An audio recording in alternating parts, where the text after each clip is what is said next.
Juste pour poser la présentation, donc je travaille pour un électricien, ça fait un peu bizarre de dire ça, dont le siège est pas à Paris, le siège est à Marseille, donc on est plutôt fiers. Sauf qu'on ne s'appelle plus électricien, maintenant on s'appelle plutôt intégrateur. Et comment on est passé du rôle d'électricien à un rôle d'intégrateur? Je vais essayer de vous donner un petit exemple par le biais du bâtiment intelligent, mais il y a d'autres exemples. Donc juste pour faire le slide greenwashing et dire qu'on est bien écolo, sur les chiffres de consommation énergétique, je pense que vous les connaissez, mais les bâtiments sont très consommateurs effectivement en énergie, dont notamment la climatisation. Donc le rôle du bâtiment intelligent est évidemment de baisser cette consommation énergétique et dégagement de CO2 pour des raisons aussi de qualité de vie, qualité d'air et aussi de coût, puisque le coût de l'électricité va être de plus en plus cher. Donc il y a effectivement un impact fort. Sauf que ça, c'est le contexte, mais c'est un impact fort pour les électriciens, parce que jusqu'à présent, un électricien, ça prenait le fil rouge, ça prenait le fil noir, ça raccordait sur les interrupteurs, sur l'éclairage, et avec le fil vert et jaune pour la mise à la terre, mais c'est à peu près le métier d'électricien. Sauf qu'aujourd'hui, on n'est plus du tout dans ce concept-là. On est sur l'acquisition de données dans un bâtiment. Donc ça va passer par de la télérelève de compteurs, des alarmes qu'on va mettre un peu partout, la supervision du bâtiment qui vont permettre la maîtrise des coûts.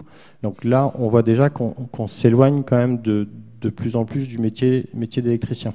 Sauf qu'un groupe comme le groupe dans lequel je travaille, on est à peu près 15 000 dans le monde, dont une grosse partie sont des électriciens avec des formations d'électriciens. Quand on leur présente ce type de transparent, ça leur fait un petit peu peur. Sauf qu'aujourd'hui, nos clients nous demandent d'évoluer vers faire ce type de marché. Et après, quand on rentre encore plus dans le détail, on dit aux électriciens que le bâtiment intelligent, c'est cette espèce de truc avec un synoptique d'architecture. Et les électriciens nous disent, mais où est-ce que je fais passer mes fils, mes câbles, mon chemin de câble, il est où, etc. On leur dit, c'est pas très grave, c'est un bus de communication, vous inquiétez pas, voilà. Donc en termes de formation, en termes de grille salariale, en termes de compétences, on est en train de basculer très très rapidement de gens qui avaient des formations de BTS d'électriciens, c'est pas du tout péjoratif, mais à avoir des ingénieurs qui font de l'architecture système. Donc on n'est plus du tout sur le même pied, donc ça veut dire un impact aussi pour le prix de vente et le coût de revient des installations. Donc c'est un impact qui est très très fort.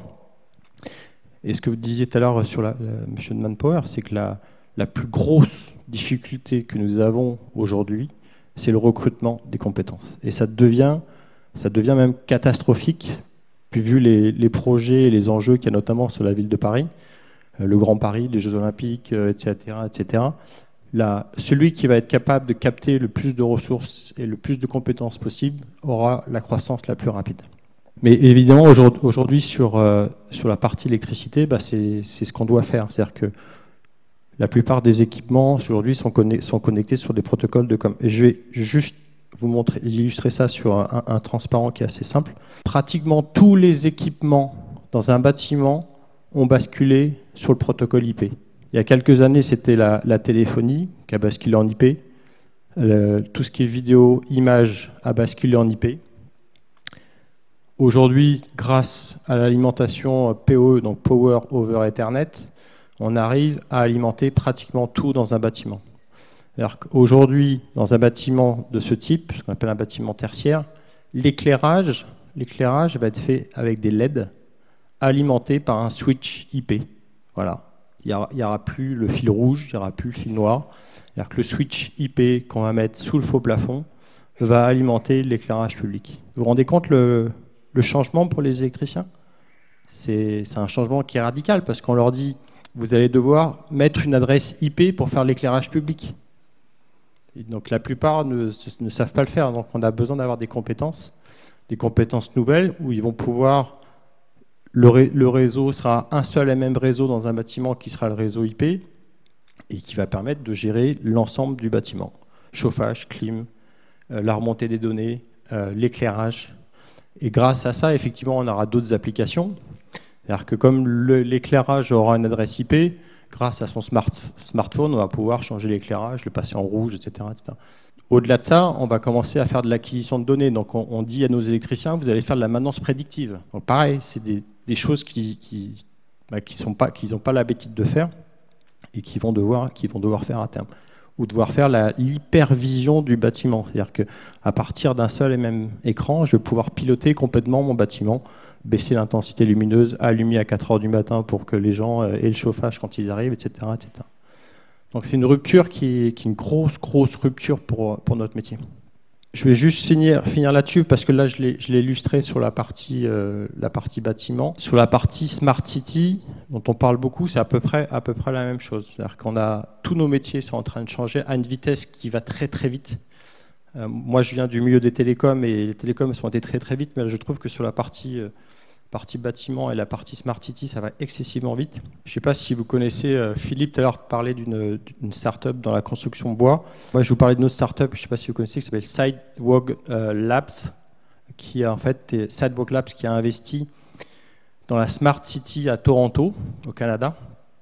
Et Sidewalk Labs va faire de l'électricité, va faire de l'éclairage public, va faire de la gestion de la flotte, va faire du feu tricolore, va faire du bâtiment, va faire de la construction et du génie civil.